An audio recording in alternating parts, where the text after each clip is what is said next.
Om.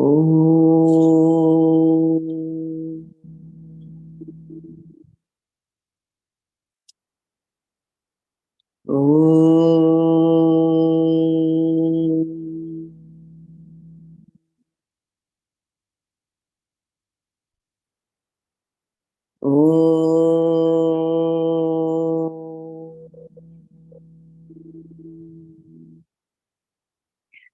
Om Brahmanandam Paramasukadam Kevalam Jnanamurtim Dvandvatitam Gagana Sadrisham Tattvamasyadilaksham Ekam Nityam Vimalamachalam Sarvadhi Sakshi Bhutam Bhavaतीतं त्रिगुणरहितं सद्गुरुं तं नमामि श्रुतिस्मृतिपुराणानाम् आलयं करुणालयं नमामि भगवत्पादं शङ्करं लोकशङ्करम् शङ्करं शङ्कराचार्यं केशवं बादरायणं सूत्रभाष्यकृतौ वन्दे भगवन्तौ पुनः पुनः सदाशिवसमारम्भां शङ्कराचार्यमध्यमाम् अस्मदाचार्यपर्यन्तां वन्दे गुरुपरम्पराम् वन्दे गुरुपरम्पराम् ॐ सहना भवतु सहनौ भुनक्तु सह वीर्यङ्करवावहै तेजस्विनावधीतमस्तु मा विद्विषावहै ॐ शान्ति शान्ति शान्तिः नारायणं नमस्कृत्य नरं चैव नरोत्तमं देवीं सरस्वतीं व्यासं ततो जयमुदीरयेत्।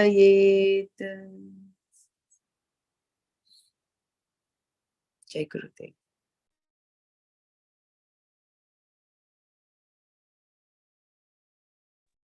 हरि ओम, जय गुरुदेव। ओम श्री परमात्मने नमः। अथ नवमोऽध्यायः राजविद्या राजगुह्ययोगो नाम। श्री भगवानुवाच इदं तु ते गुह्यतमं प्रवक्ष्याम्यनसूयवे ज्ञानं विज्ञानसहितं यज्ञात्वा मोक्ष्यसे शुभात्। राजविद्या राजगुह्यं पवित्रमिदमुत्तमं प्रत्यक्षावगमं धर्म्यं सुसुखं कर्तुमव्ययम्। अश्रद्धाना पुरुषा धर्मस्यास्य परन्तप अप्राप्य मां निवर्तन्ते मृत्युसंसारवर्त्मनि। मया ततमिदं सर्वं जगदव्यक्तमूर्तिना मत्स्थानि सर्वभूतानि न चाहं तेष्वस्थितः न च मत्स्थानि भूतानि पश्य मे योगमैश्वरम्। भूतभृन्न च भूतस्थः ममात्मा भूतभावनः।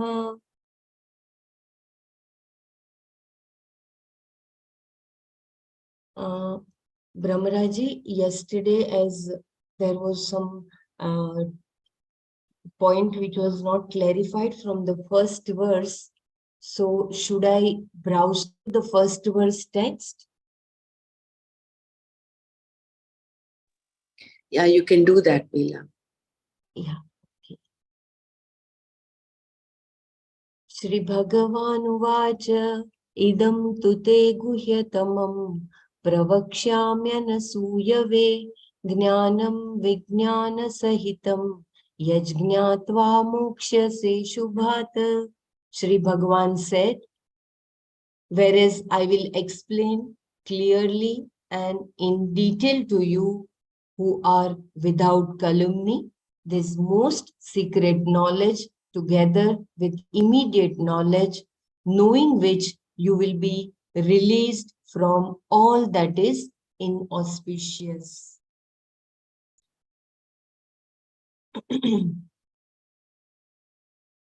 The word tu distinguishes this knowledge as immediate knowledge. As we had seen in the previous chapter also, it is immediate without any effort. And another is Krama Mukti, where from Brahmaloka, Sri Brahmaji will give the Atma Bodh and then you become free. So that is Krama Mukti. But this knowledge is immediate. Right now you are Brahman. I will just browse through the important topics which were covered by Swamiji from Shrutis and Smritis. It was said earlier, Vasudevaha Sarvam Iti. All that is here is nothing but Vasudeva, the Lord. It is from the 7th chapter, 19th verse. This entire creation is non-separate from the Lord. Since nothing is separate from that Lord, you are the Lord. You are the total. This knowledge liberates you. Vasudevaha Sarvam is not a belief. It is knowledge, a fact to be understood. It is said in the Chandogya Upanishad, Atmaiva idam sarvam. All this is Atma, yourself. It is also from the Chandogya Upanishad. The entire creation is non-separate. Kshamyata. All that is Atma, all this is Atma, yourself, the whole world, sun, moon, stars, known and unknown is non-separate from you. What else can be said about you? You are everything, you are limitless, infinite, everything is you. And again the Chandogya Upanishad says, Ekam eva advitiyam. One that is non-dual alone. That is also from Chandogya Upanishad. And knowing that I am that Atma, which is everything, there is freedom from all sense of limitations, and one is free. This is moksha. The same idea is also expressed negatively by the Shruti when it says that those who do not know this fact about the Atma suffer a life of limitations. Atha ye anya ato viduha anya rajanah te kshayalokaah bhavanti. Those who look upon themselves as other than Brahman are subject to experience that perish. That is also from Chandogya Upanishad, where it is talking about those who know that they are body, mind, and intellect. Their identity is through body, mind, and intellect. So for them, this Manushya Janma will be a Kshaya Lokaha. He will always remain in that sense of limitation. Aham alpagnyaha, aham kinchidagnaha. When you describe moksha, bondage is very clear. Still it is spelled out. In English, we say it is expressed unequivocally. In clear terms, the Shastra says that the one who looks upon himself as other than Brahman delivers himself into the hands of death, and one who understands that he is Brahman is free. So this is the basic difference between the one who knows that he is Brahman and the one who does not know. This knowledge alone is the direct means for moksha, nothing else. Not meditation, karma, attitude, or values. though all of them are indirectly helpful to gain a mind that can grasp this knowledge, as even fuel, vessels, and so on are all needed for cooking, though all of them together cannot cook.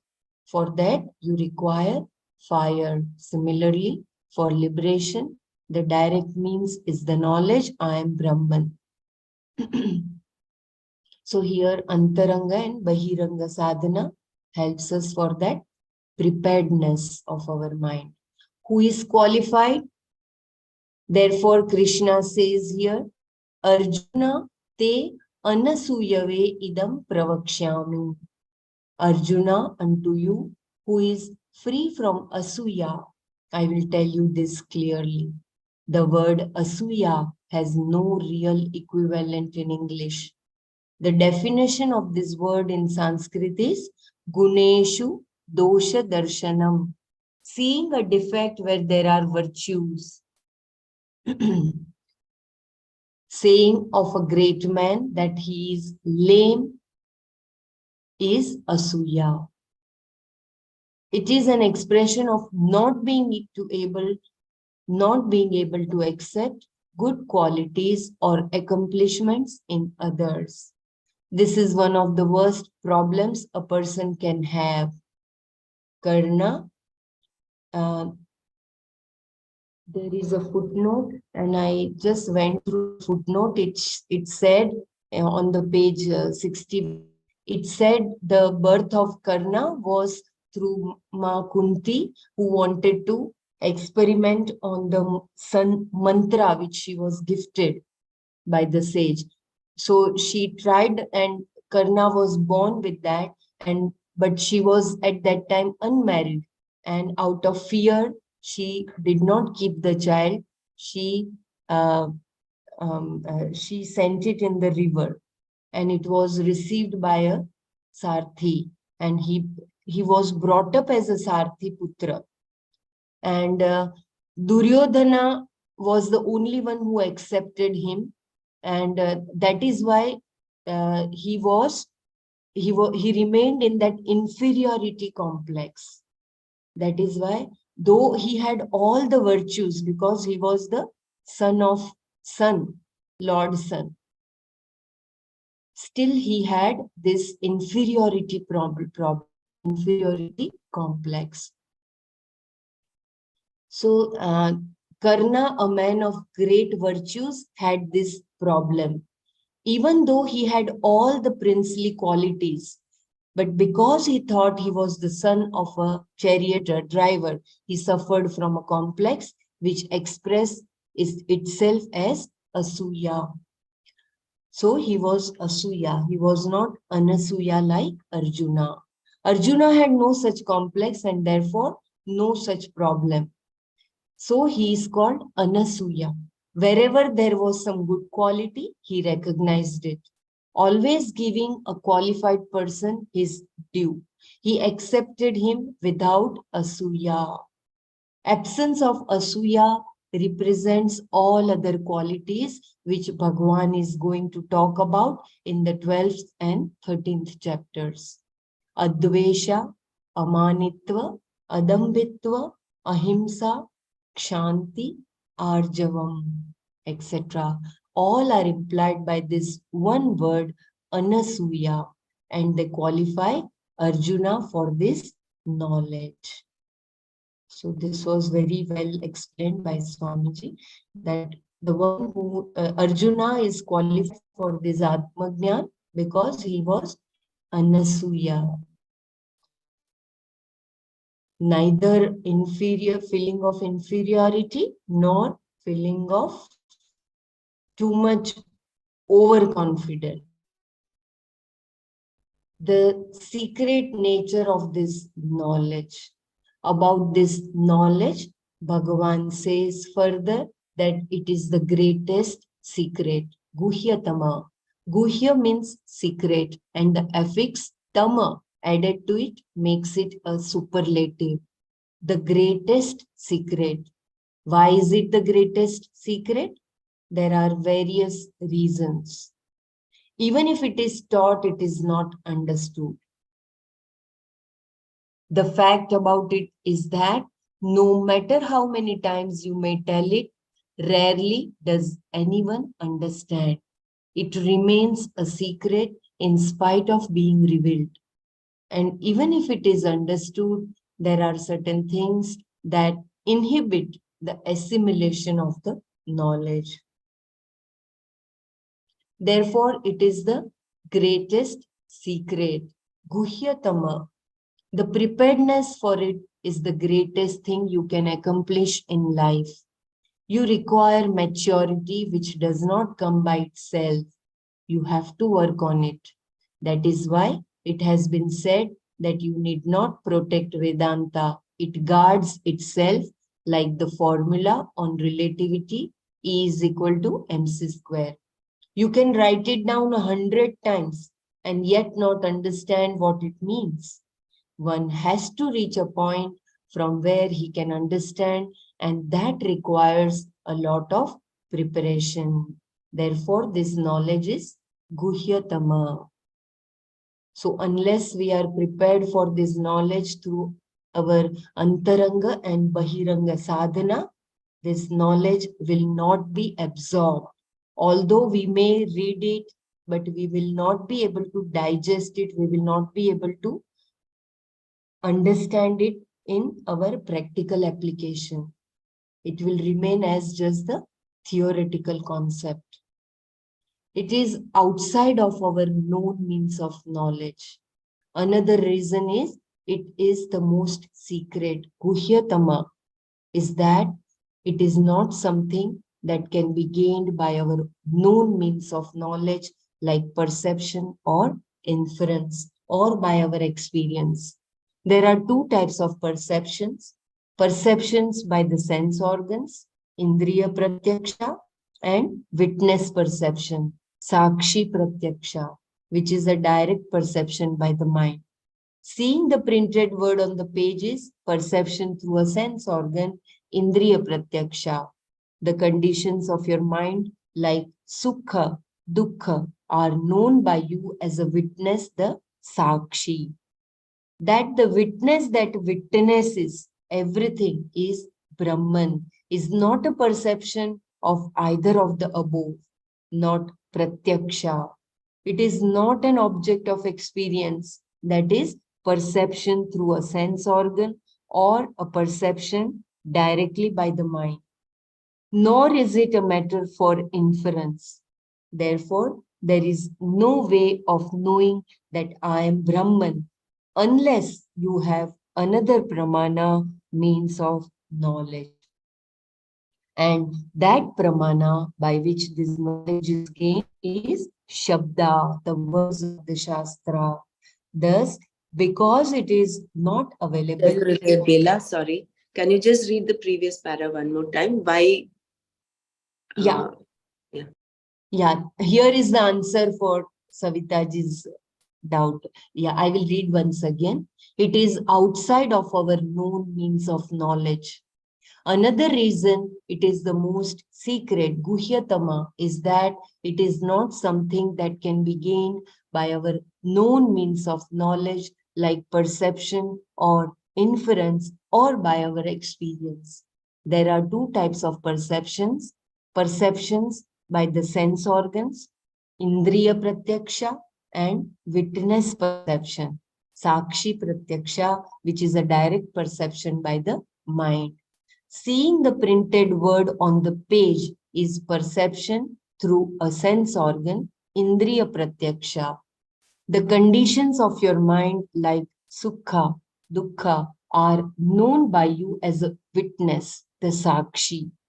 That the witness that witnesses everything is Brahman is not a perception of either of the above, not Pratyaksha.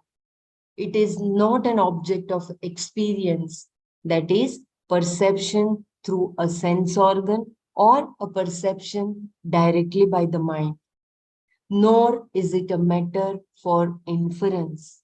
Therefore, there is no way of knowing that I am Brahman unless you have another pramana, means of knowledge. And that pramana by which this knowledge is gained is Shabda, the words of the Shastra. Thus, because it is not available for any known pramana, and because it is only through the teaching that you can gain this knowledge, it is Guhyatama.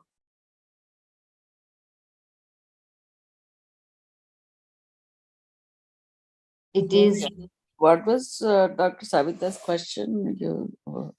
then What why was? it is Ashubha and doubt. Oh, okay. I mean, you are doing the first. Okay. First So, verse, yeah, because it is very important. And it will, unless the previous things are clarified, then only that concluding remark of Swamiji will be clarified.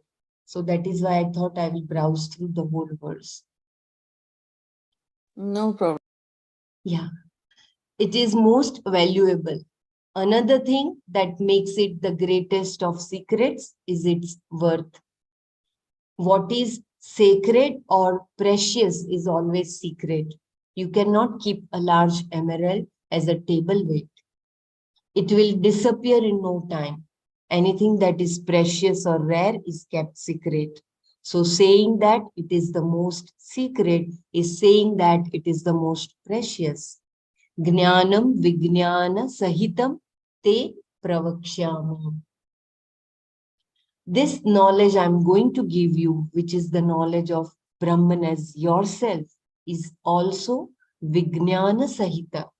I'm not simply going to state that there is Brahman. I'm going to prove that you are Brahman. That is what is meant by the statement Vijnana Sahita. I will bring to you an immediate appreciation of this knowledge as yourself. What will I gain from it? Suppose I tell you a secret like the crows have no teeth. What do you get out of it? When I say you are Brahman, you can say, if I am Brahman, let it be so. What difference does it make to me? The fact is, knowing that you are Brahman, you are everything, you will be free from all things that are inauspicious, moksha se ashubhat. You will be free from ashubha, what is not auspicious, not desirable. You will be released from sorrow, from inadequacy, smallness, and from the bondage of the self. In short, from samsara. You will be free from a life of becoming. Shubha means something that is ultimately good. It is often written at the end of a letter or book to indicate an auspicious conclusion. Ashubha means it is not an auspicious end. When a person dies and is released from the body, although the end takes place, it is not auspicious because it begins again. That is samsara, and from that you will be liberated. Ashubha can also mean doubt. Then the meaning of these words will be you will be released from doubt. As per my little understanding, you will be released from that doubt, from that confusion, whether I am body, mind, intellect, or I am Brahman. Once you know that you are that, and for that, you will be released from the that Ashubha, inauspiciousness. Yeah, if someone can explain, I'm not able to put my words in the right way, so kindly express.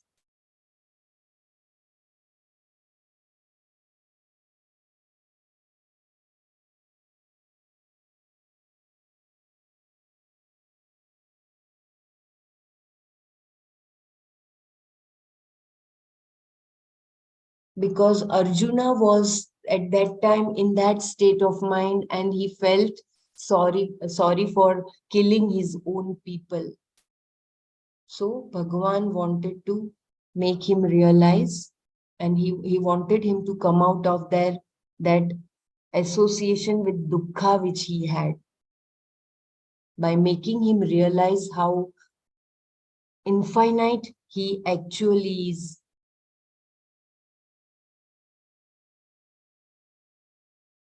Yeah, kindly let me know whether it is cleared or not.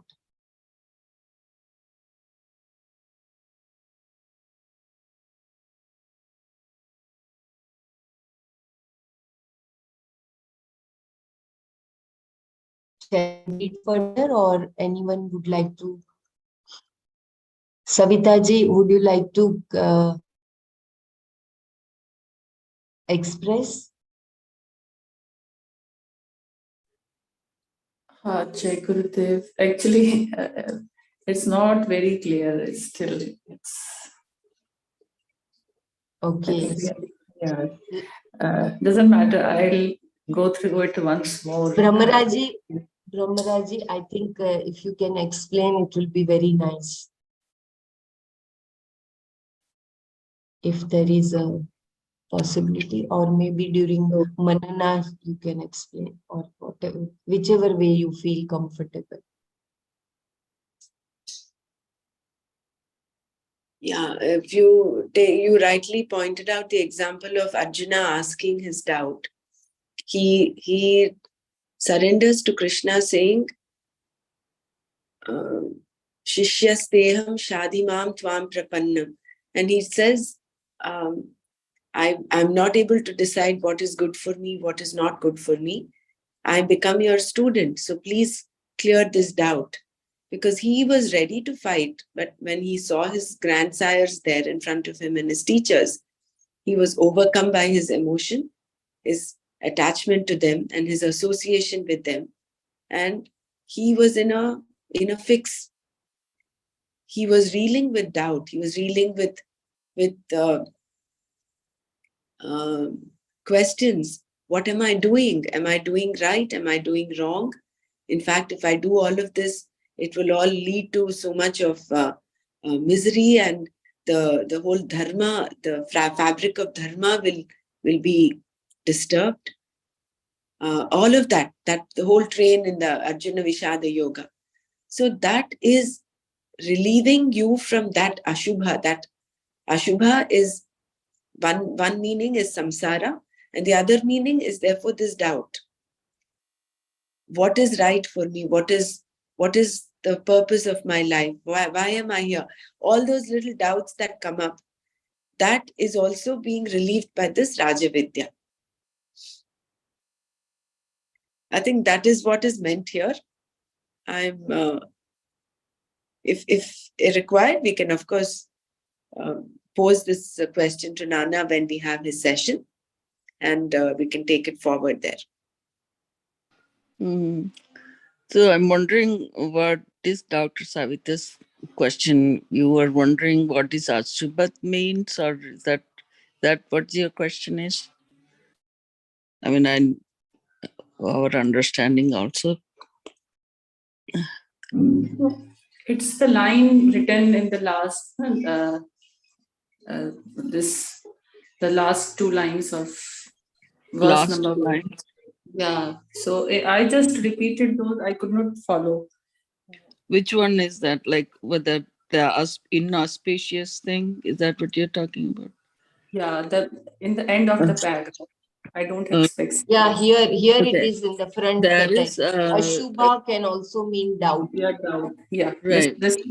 There is two ways they explained it here, right? Like one is Shubha is like this moksha se Ashubhat means like you will be moksha is the free you are freed from all this suffering, right? Basically the sorrow and all that, that's one meaning. So that he makes it inauspicious for this inadequacy or your smallness, all those bondage or sorrow, all that. It's a part of the samsara, whatever it's related to, part of samsara. You'll be free from that life of that doing the dharma that you're supposed to do. And in other meaning, it said was like uh, doubt. But if you read it again, Shubha means something that is ultimately good. So, Ashubha it means it's not an auspicious end. When a person dies and is released from the body, although the end takes place, it is not auspicious because it begins again. So that's a samsara. Again, from that you will be liberated, moksha say. So Ashubha means, or can also mean doubt. Then the meaning of these words will be you'll be released from the doubt. So either way, this is one is liberation, a release from this samsara. The other one is he meaning the same thing. The doubt is basically the doubt, whatever that you will be released from. That way, that's what it, they gave two meanings, but in this particular context, that's this one basically says that one. I mean, you want to put the question to Nanaji, that will be good too. But then um, this is what it it says.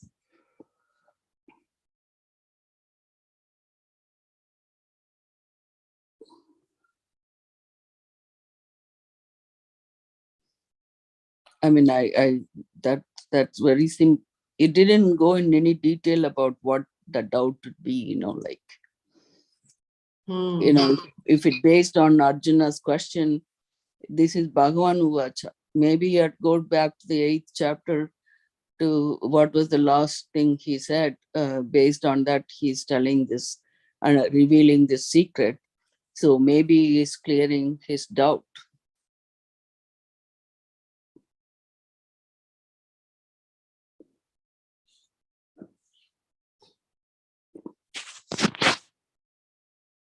Anyway. Yeah, that is wonderful.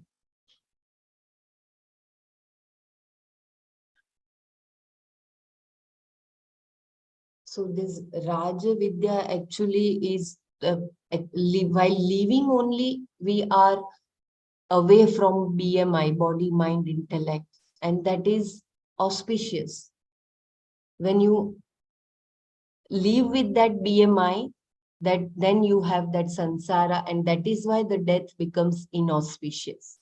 Otherwise, for the yogi or for the jnani, the death will be auspicious. The same death of physical body will be auspicious because he will be leaving his subtle body also at the same time, because he has no karma account left. So for him, it will be auspicious, although it is inauspicious for a samsari. That is what is my little understanding. Yeah, then you are going back again to the Atma Bodh, like this Brahman is the one who, compared to this electricity, right? Where Buddhi is the intellect, or all this thing is connected to what you call that bulb. So the electricity, without electricity, how the bulb is going to give the light? When only the electricity goes, it comes up.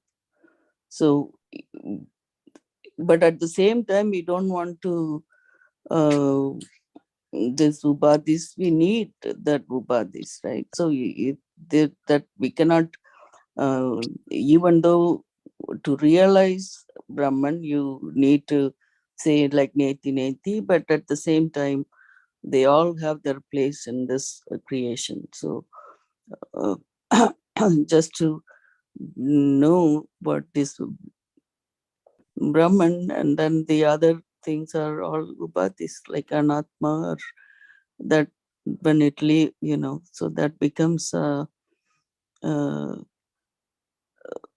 sorry, what I meant to say is that when this thing is superimposed, then it goes to the ego, right? Like when the two examples were given. One is this, And the other one is where that iron and fire hot ball, like that one we read, um, where that Yeah, where that the is for fire. the preparedness. That is that you have everything. You have all the resources, but if you don't have that fire, then you cannot cook. Yeah, that one is yeah, that is different one, but here Yeah, there's a superimposition of this this, what do you call that, the when the fire is by itself, it is hot and red or whatever, then, and then the iron ball by itself, it's not red hot, but when you have the fire heating the iron ball, it will become red hot. So either way you can say that the ball, the iron ball heated by the fire, or the fire is becoming, combined with iron ball, becomes red hot. See, mutually it is superimposed. That's where this mind or buddhi, giving that false ego sense, that it takes that sense, and then it is covered by that ignorance. So um, you actually, it's more like a delusion, like it's not like, um, you couldn't separate the Brahman from the, we get the false sense that that I am the one, know this, but the actually, the I am, the existing part, and the knowing part, the consciousness, is from the Brahman. So even right now, as we are talking, and doing all these things, like, um, because of that, this knowing part, or the I am part, is Brahman. All the other thing is just a reflection of that.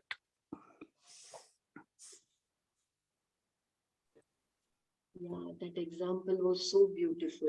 The iron rod and the fire. Yeah.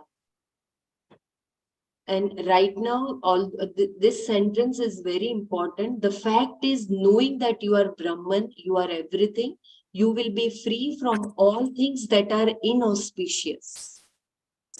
Here, this we can take our own examples.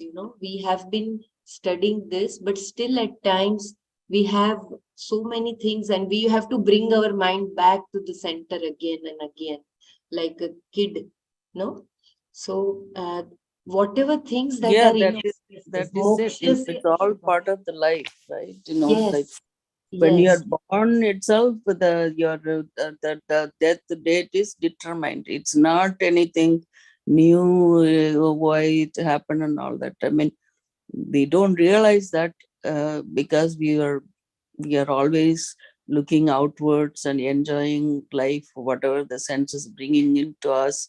That is what's happening to us. So why, this neti neti even bringing it is, it is basically, if you don't give the importance to self, to knowing the self, you kind of indulge in this senses oriented um, enjoyment, then that takes more priority, right? I mean, you kind of go into the wrong in the other path, where you, based on that, the indriyas, I mean, sensory pleasures, and that karma karmas, that's where you will go, and you kind of, swim in the same samsara again and again. Whereas when you cut down that and realize this Brahman, and attain the liberation from attain the moksha, then it liberates from this samsara, this suffering. That is the auspicious thing, that what is Gita we explained here, looks like. yeah, that is so beautiful. That is like real code cutting. We cut the code when we realize that we know that and we become that. Right now, knowing and becoming, we are keeping a gap, and that is a doubt. Are we really that? And once that code is We are that, you are that, and I am yes, that, but then how we going to get there is this the same thing, that Shavana, Manana, and Vidyasana. But then our mind has to get pure, and our mind has to be concentrated and focusing. So then it will help. That's where that other sadhanas help us, that dhyana, japa, and meditation and all that. The yoga. Also, if I can just add, Mm-hmm. this knowledge that you are Brahman, you are everything. But then when we look at ourselves as that insecure, unlimited person. So therefore, this doubt could come up saying, how can I be everything when I see myself as this limited body, mind, senses? So this Rajavidya clears up that doubt. Because it is a secret, because no matter how many times you're taught, in order to get the actual essence and recognize this knowledge that you are Brahman, requires that preparedness. That otherwise, that doubt, you'll be reeling in the doubt. How can I be Brahman when I am Yeah, so and true. so? It Isn't is it? So true. that is the doubt, I think, Yeah. that Swamiji is referring to. Yeah, when I you want to that when we limited within this pot, that clay pot, and sorry, where that space, when the pot breaks, that space mingled with the space. So when we know Atma is a limitless consciousness, that becomes everything. Like that, everything. That's where just binding to that knowledge doesn't help. The knowledge expands. We still have to learn all these things that we are doing. You're right, that's something we don't want to be limited in that sense within this name and rupa thing. We have to go beyond that. can I add something what I understand?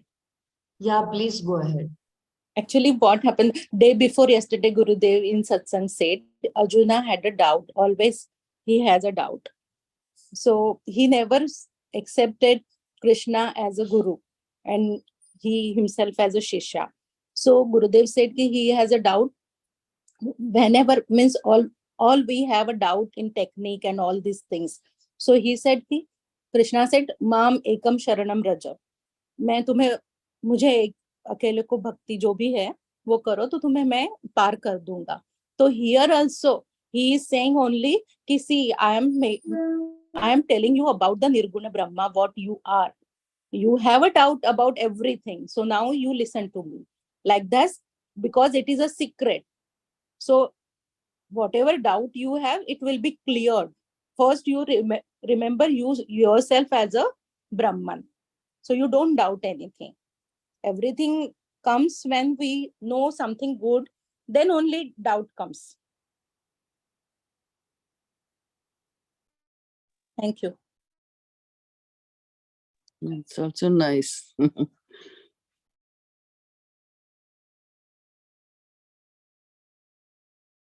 Yeah, wonderful, very nice. So we had wonderful session. So we once again just remind ourselves about that small cub who was lost in the forest with the herd of sheep, and he was made realized that you are that and you have to roar. So let us all be that we are the lions and lionesses. Okay, now Bhagavan presents this verse and the next to draw the attention of Arjuna. Rajavidya Rajaguhyam Pavitramidamuttamam Pratyakshaavagamam Dharmyam Susukham Kartum Avyayam.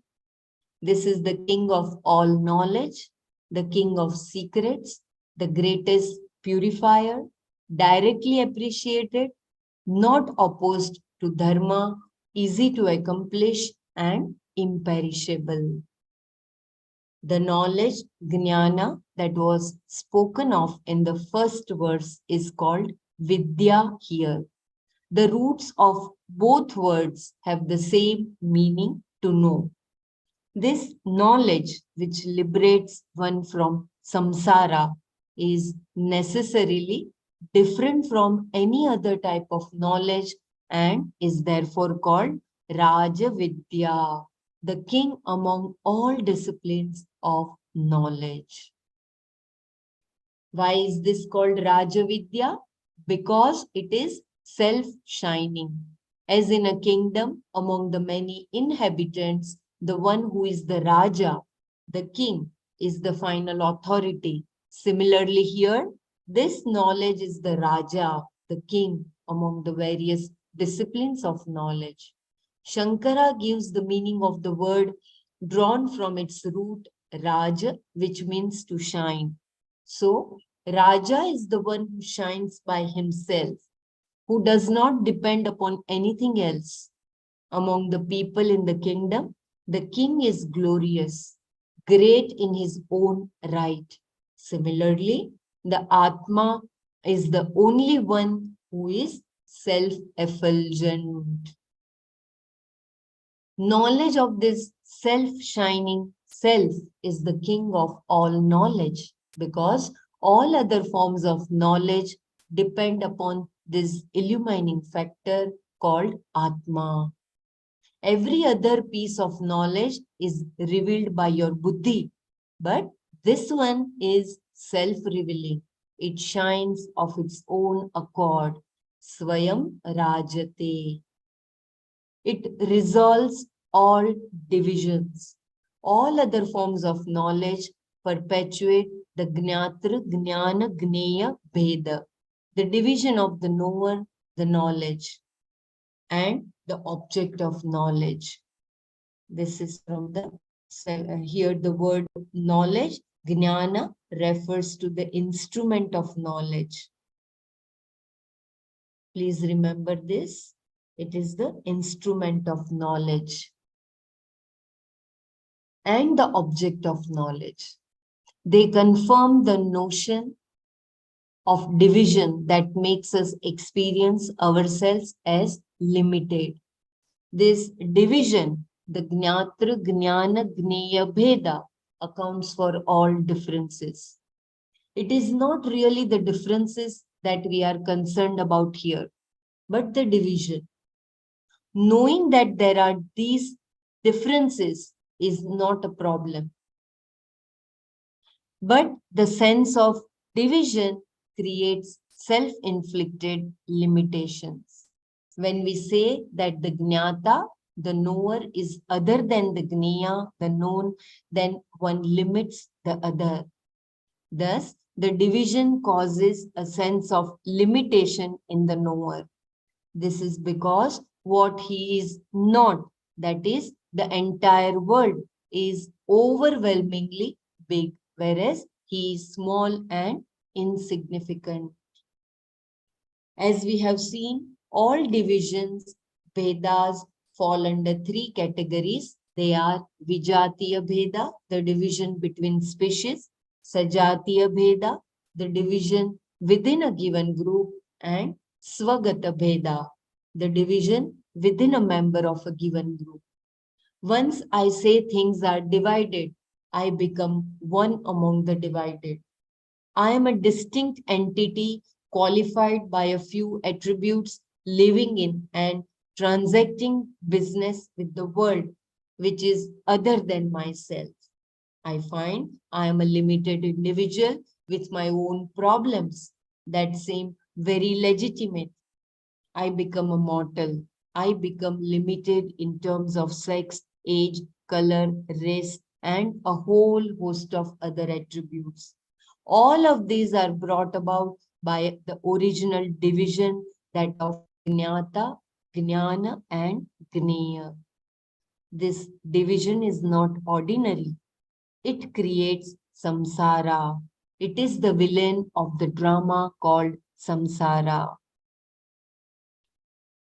I believe here also that doubt or ashubha, because we connect ourselves with body, mind, intellect, we have this division. It exists in every other vidya, even in psychology. If you examine your own psychology, even though it is your psychology, you begin with a symptom which you attempt to trace to its roots. The connection is inferred based on a pattern that emerges from the study of the behavior and background of many people. That pattern becomes the basis for further deduction, and you make a conclusion. This inferred piece of knowledge implies a knower, Jnata, who has knowledge, Jnana, of something known, Jnaya. Even though psychology seems very much connected to myself, it is still a discipline of knowledge which only confirms samsara. So beautiful. Any knowledge is true to its object. The knowledge of the crystal is as true as the crystal in the sense that all the properties of the crystal are contained in your knowledge of the crystal. But in knowing a crystal, you are the knower of it and different from the crystal. The self, however, is not a known object. The object of the self is the self that knows. So, the knower of the self and the object are one. Once this is known, ignorance is removed, and the vritti that removed the ignorance goes away, leaving the phala, the resolution of the Gnatru, Jnana, Jneya, Veda, the division of knower, knowledge, and known. When these are destroyed, all other differences are also destroyed. I see that every piece of knowledge is nothing but myself. Every object of knowledge is non-separate from myself, and the knower, of course, is non-separate from myself. All three of them depend entirely upon the self consciousness as such. How is this so? Jnata, the knower, is a conscious being, Chaitanya Atma, with reference to something known. The knowledge, the vritti, this vritti is the instrument of knowledge, and the word Jnana in the Triputi, Jnata, Jnana, and Jneya refers to this.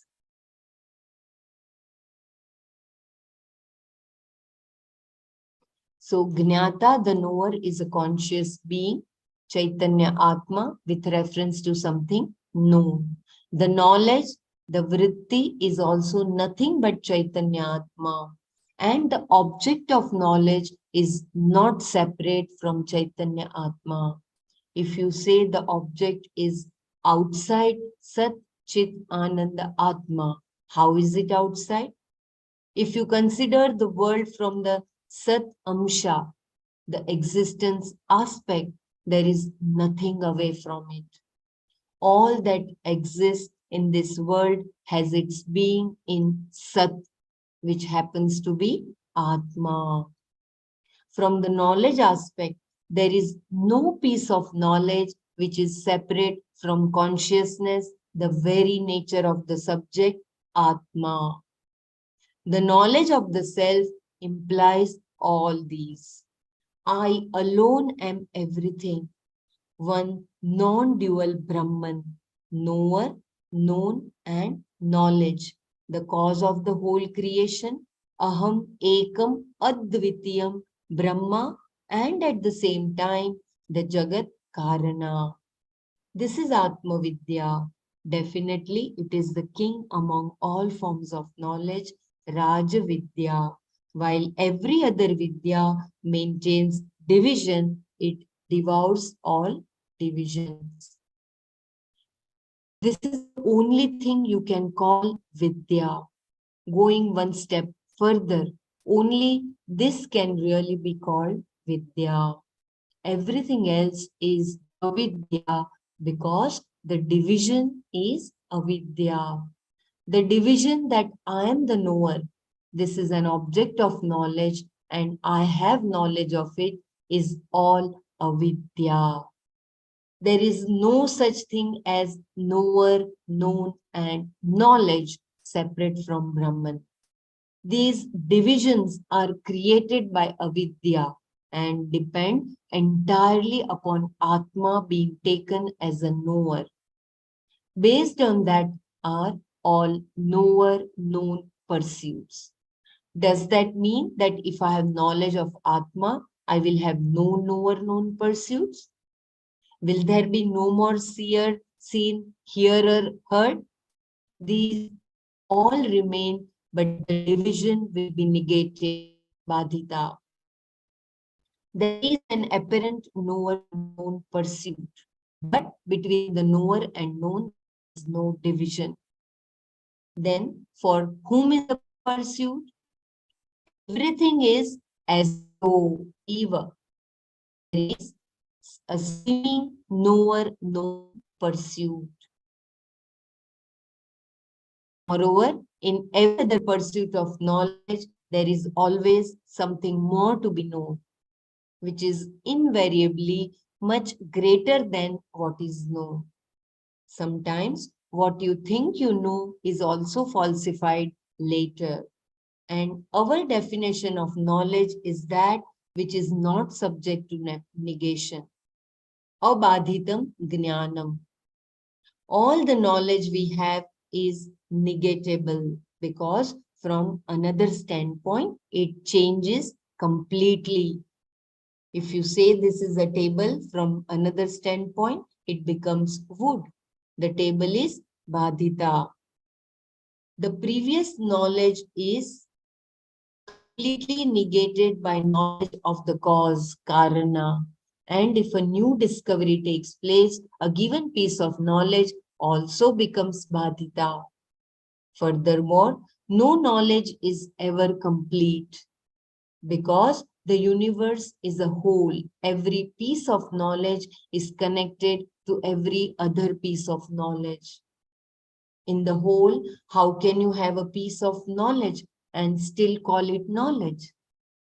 Knowing an aspect of something, you cannot say you know it completely.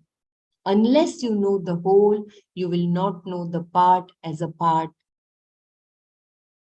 There is no other knowledge knowing which everything is as well known. Every other vidya leaves behind a bit of ignorance because knowledge without the vision of the whole is never understood completely. The whole happens to be the self, and therefore I am the whole in which there are no details because Atma is free from attributes. All Nama Rupa is superimposed upon Atma. To know that the self is Brahman as something that is whole is to have complete knowledge because it has no attributes. If there are attributes, you have to know them, and it is not possible to know them completely. So, any piece of knowledge is really avidya. It cannot be called jnana. Whereas in knowledge of the self, Brahman, partial knowledge is not possible because there is no part. It is the partless whole, and therefore either you know it or you don't know. I, the Atma, is free from any form of limitation. It is one limitless consciousness free from all attributes. There is no possibility of partial knowledge here. Therefore, Only one jnana is possible, Atma Jnana. So, abhadita jnana means not just that it cannot be negated, it means this alone can be considered as knowledge.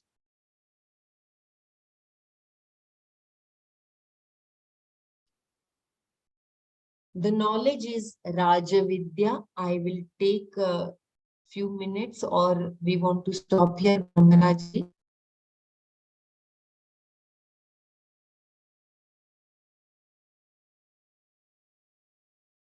You can continue if you can, Bela. Or somebody else can read. I can continue sharing the screen. Yeah, if someone can volunteer, will be great. Yeah. Okay, I can, otherwise, I yeah, can, you can. Yeah, please go ahead, Dr. Mara. Thank you. Dhanyavad. Where did you live? Sorry. Yeah, the knowledge is Rajavidya because it gives one the greatest satisfaction. That is to be. Oh, okay. Got it. You can hear me, right? Yes, dear. Okay. This knowledge is Raja Vidya because it gives one the greatest satisfaction. In any other Vidya, after knowing it, how do you feel about it? Every PhD is grateful when he is awarded his degree because he alone knows how little he knows. He knows how much he had to study and how little he has understood. Even what he has written, he has not understood completely. Every sentence can be research material for another PhD. This goes on and on. No one is satisfied with his knowledge, even in a given field. What to talk of the ignorance one has in so many other disciplines of knowledge. In terms of simple satisfaction, Atma Vidya has the last word among the disciplines of knowledge. Every dissatisfaction implies as I, as Ahankara, which is the knower. It is not the brain that is dissatisfied with itself. I am dissatisfied. This dissatisfaction is centered on Ahankara, the ego. How are you going to eliminate that? You cannot remove it. You can only understand that Ahankara is only an apparent form, a mithya form of Satchit Ananda Advaya Brahma. This knowledge, which removes the notion of limitation of the self, is therefore Raja Vidya. That's what Dr. Brahma was saying. Shall I go to the next one? This Vidya is also considered to be the greatest secret. Raja Guhyam. All that we saw in the last verse of Guhyatma can be said again here. It is the greatest secret. Any secret can be stumbled upon, but this one can remain a secret for eternity. Any other secret is available for disclosure because, as a knower, you have means to know it. That is your perception and inference. But this self is the secret of knower himself. How can he know it? About the knower who goes about unraveling all secrets, there is a great secret. He is the sought. What he seeks is exactly what he is. He is not going to figure that out. He has to be told by the some other source. It is like, okay, it is like wanting to see your eyes. It is an illegitimate desire. If you see, you know that you have eyes. In fact, if you want to see the eyes, it is a problem that I exist and that I am conscious is no problem. But if I have to know the nature of that self, I have a problem. To see the eyes, you need a mirror. To see the eyes, you need a mirror. Words are also like a mirror to show you exactly what you have to know. You must see the fact that I am Brahman. Till then, it is the greatest secret, Rajaguhya. As we saw in the last verse, because of the sanctity, also it is Guhya. Anything that is precious is Guhya. Among all the precious things, the most precious is self-knowledge. Because anything else, no matter how precious, makes you more insecure. Even if a woman has a necklace which has a value of $1 million, she will wear an imitation of it and keep the real one locked up. Why? Because it is precious.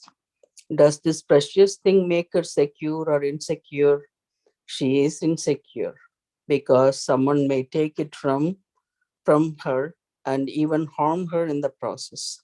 All precious things in this world make us insecure. The only really precious thing is this Vidya because it makes you secure.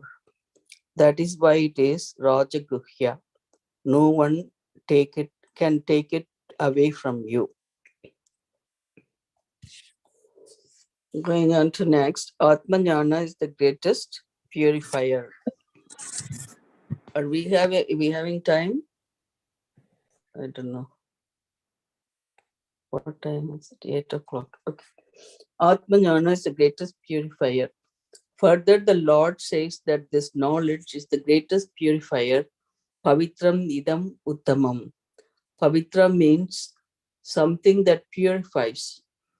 There are many purifying agents, the most well known of which is Agni, fire, who is also called Pavaka, the one who purifies. Even so, there is nothing so purifying as Atmajnana because it removes the very concept of purity and impurity. It removes the very concept of the purity and impurity. It is therefore the greatest purifier, the most exalted Uttama. Shankara says it is the most exalted because in an instant it burns away countless birds along with their cause, punya and papa. Suppose a person commits a regrettable action, something that leaves him feeling guilty. He knows the action was wrong. Others also know that it was wrong, may even point that out. How are you going to remove that sense of guilt? You can try to shift the attention, look for a scapegoat, a justification. To an extent, you can free yourself from guilt by focus on your parents or the planets or confessing about the whole thing.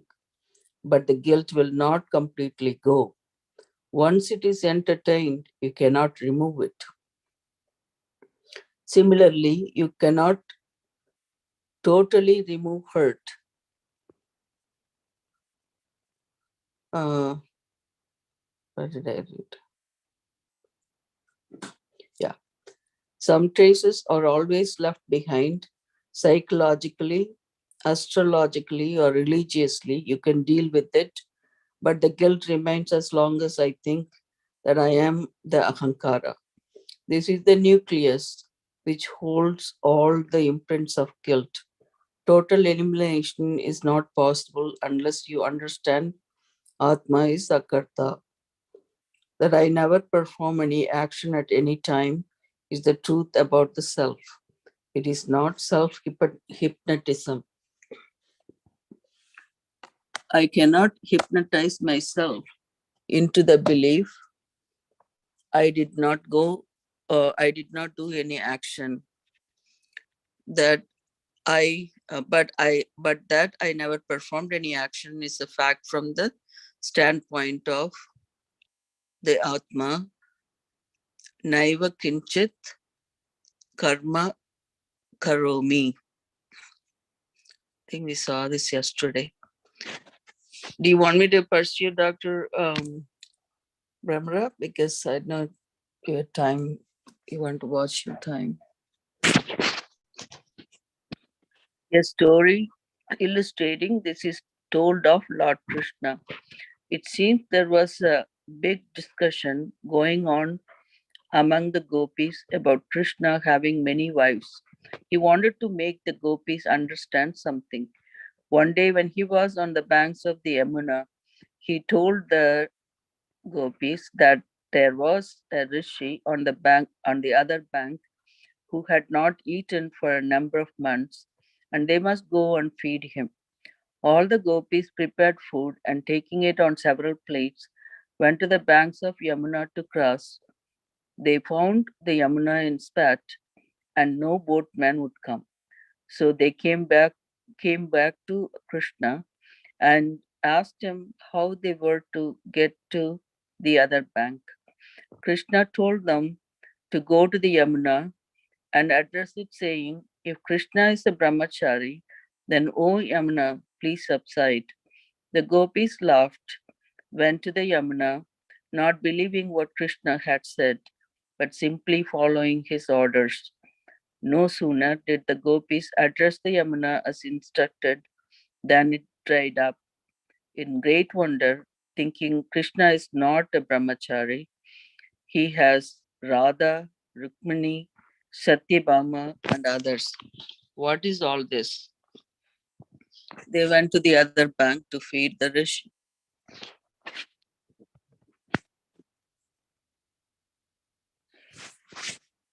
You want to scroll up?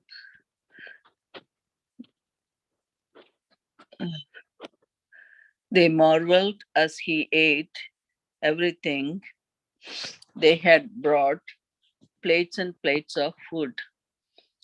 When they went back to the Yamuna, they were again unable to cross and went back to the Rishi to seek his help to cross to the other side.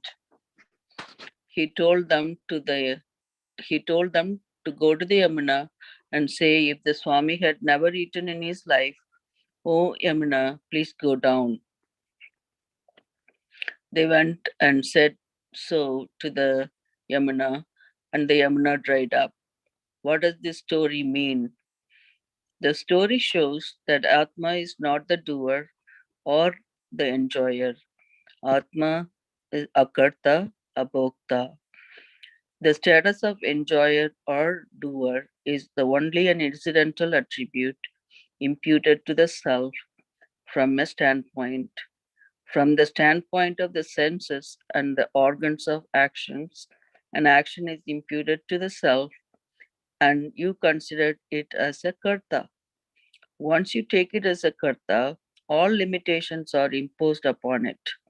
So there is no possibility of a perfect action, and there will always be remorse and guilt. So once you take it as a karta, all limitations are imposed upon it. So there is no possibility of a perfect action, and there will always be remorse and guilt. If you are a perfectionist, you are constantly plagued with the sense of defeat. You remember all the actions you did not do properly. The whole world may praise you, but you can still feel that you have not achieved anything. As a karta, there is no way you can escape such a feeling. Hmm. The only way out is to understand that self performs no action. Yeah. So, where are we? Are we going to go further?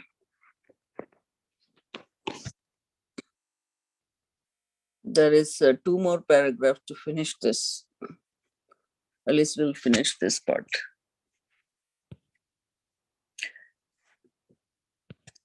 And, yeah.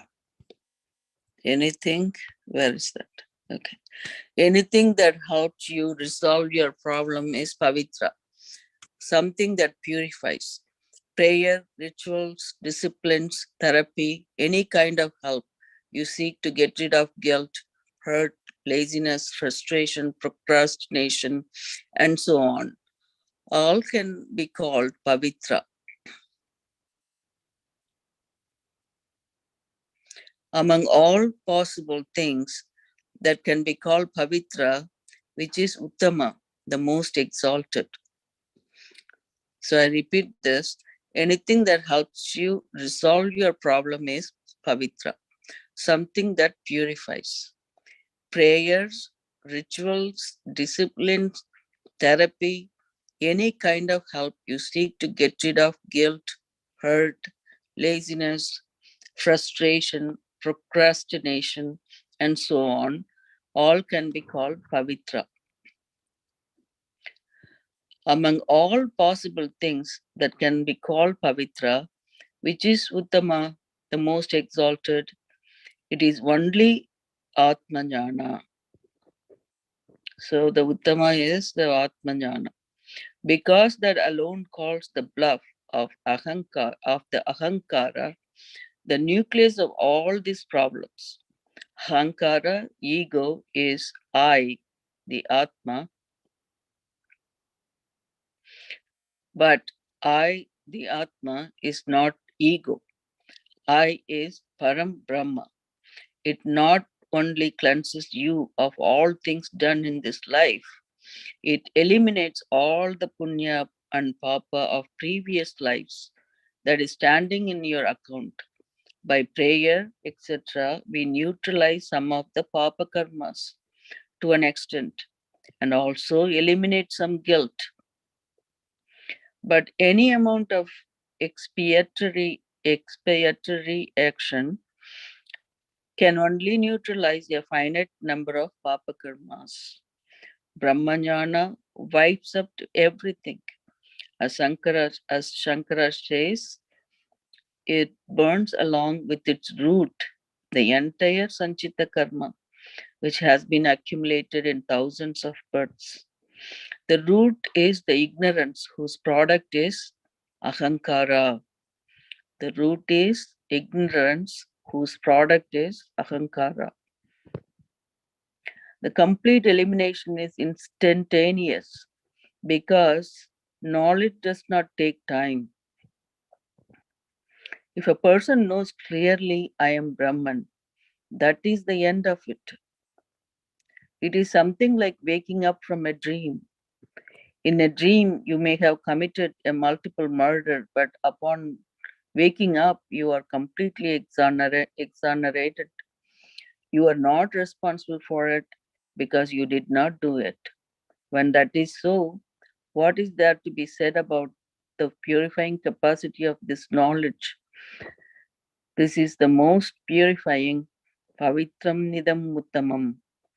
And what kind of knowledge is it? It's so beautiful. So, I don't know what time is, probably we are going past the time. Yeah, I think we have 10 minutes now. Maybe we'll stop here. For how much more of this is there? Dharmyam enjoyed by Shastra. Yeah, it'd be nice to finish up this, but then you have 3 more pages. It is still going on, right? I don't think we'll finish it today. Let's take it tomorrow. 3, 4, 5, 5 I think pages. basically today we recapped all that we did. We read all that we did. The little extra that was done today was the Pavitram. Yeah. That is anything that is purifying, that purifies, it removes the sense of guilt. Yeah, and that's one line where, it said it takes care of the purity as well as the impurity. But what they meant by that is the like punya papa, is that it? Correct, Papa Punyas. So there Papa are so punya. many things that are Pavitra, like prayers, Yeah. rituals, even therapy. But then Yes. the highest Uttamam Pavitram is Atmajnana. Because it Atmajnana, yeah. tends to remove the root cause. The Ahankara is removed. Right. Hmm. Anyone Yeah. wants to share? Thank you so much for chipping in today, Dr. Mara. And No problem. It's so nice to read. in fact, chapter 6, we have, we're going to be talking about ego and ignorance. So actually, it is so much in sync. Yeah, that would be nice. Actually, egos, we get a better sense of what the ego is now. Yeah.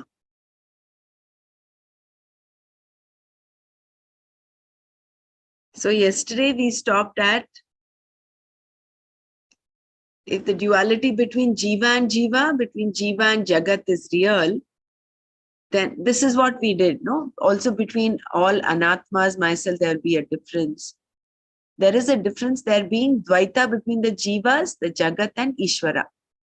If there is Dvaita between the Jivas, between the Jiva and the Jagat, and between Jagat and Ishvara, if there is Dvaita between these three, then your isolation is established. Mortality is established. Imperfection is established. Inadequacy is established. All of which are accompanied by fear, greed, pain, and sorrow. Ego is ignorance-based. Since ego implies isolation, behind every crime there is ego. But the yogi Krishna is talking about is the one who has pricked the bubble of this ego. The bubble ego is no longer there. One ocean alone is there. Ego is ignorance-based, ignorance of Atma. Once the ignorance of Atma is gone, all that remains is one Atma, which is Param Brahma. There is no ego anymore. And when the ego is not there, where is the question of the person doing anything improper?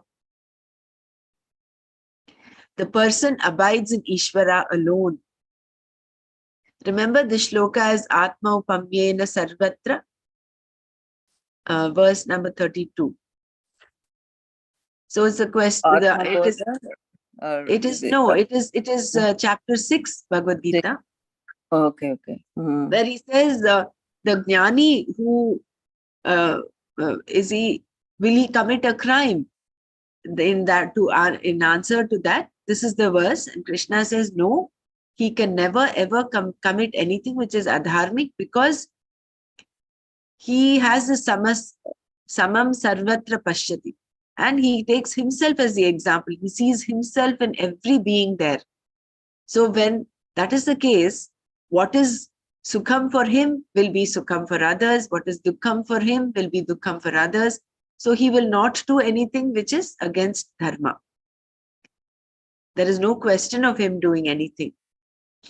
So here again, he is reiterating that, saying, because the ignorance, which is ego, which is ignorance based, is eliminated, is gone, all that remains is one Atma, which is Param Brahma. There is no ego anymore. And when the ego is not there, where is the question of the person doing anything improper? The person abides in Ishvara alone. Mai eva vartate. But for the sake of argument, you can say that the person can do anything he or she likes. Even though the person still does various things, whatever these may be, or however they are done, the person remains in me alone. This is Shastra. When the Lord says, remaining in me alone, it means that the person is never separate from him. In other words, the person and the Lord are one and the same. A person who has this equal vision everywhere has no necessity to do things that are not in keeping with dharma.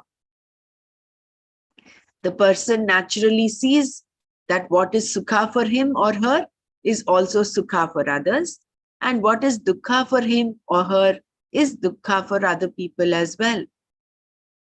But will the person who has this vision not compromise it in any way?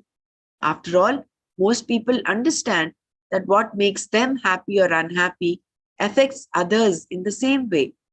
But still, they do not always behave according to dharma. Suppose something becomes so important to this person. Is it not possible that the vision will be set aside, temporarily at least? In fact, this problem will not arise because for the person who has this vision, there is no notion that I am limited.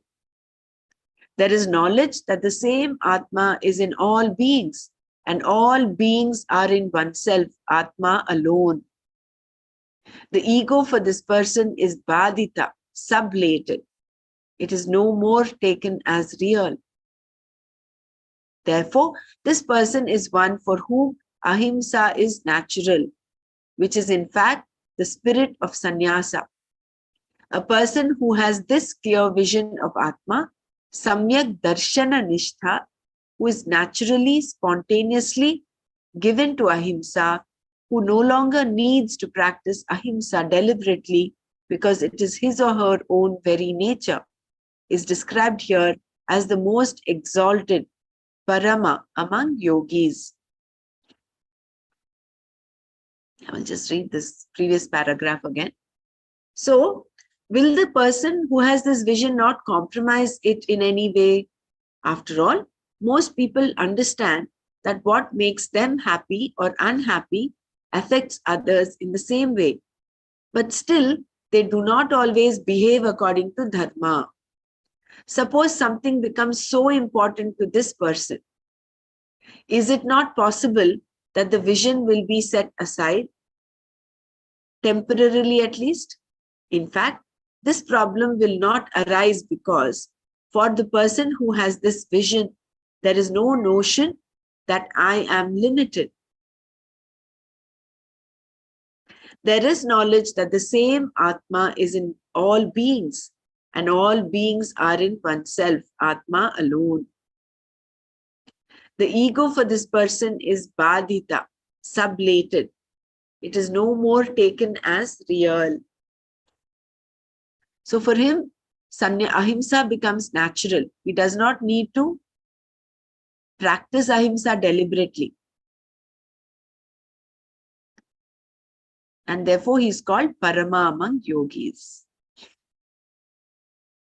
think we'll stop here. You remember there is one verse that we read in Atmabodh, this bubble, like we compared with the bubble, the ego. Yeah, Buddha, you were right. That is how the ego is, the ego bubble. Right, ego is the bubble, like, so that that doesn't exist. Like, I mean, it's impermanent kind of thing. It goes away. Yeah. So all of the things, or so that's why that moksha become that what do you call that? It's not cosmic, is it? Did we read it as a cosmic dissolution? No. Total dissolution or something like that, right? Atyanta pralaya. Right, the total dissolution. Right. Right. So that it kind of all those things goes away. That's what it meant. That thing, like where I read in that because I was trying to do something about this Atma, I was reading a little bit of that. That's why I remember some of the sloka. I know the sloka, but the meaning of it, where it, where this all the superimposition, when we say this, what the ego sense, how it comes to us is the when as I said, like this Brahman is the light shining on this intellect. So as you know, there's the subtle body, right? Mind, intellect, and memory, or all this are subtle body, but by itself it's anatma. So it doesn't do anything. That's where that light bulb example was given, where the electricity passes through the light and it lights up. So like that, that when we are taking ourselves, when the intellect, when the buddhi is able to do something, we falsely think that that I am doing it, because we are kind of recognizing from the surface rather than looking deeply. So now we have this knowledge, that Raja Vidya, as this I am, existence, and then the I and the consciousness is what is giving this intellect to work. So then that layer of that ignorance is taken away, then we are free.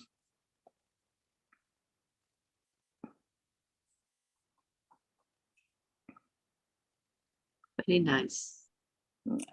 Anyone else wants to share?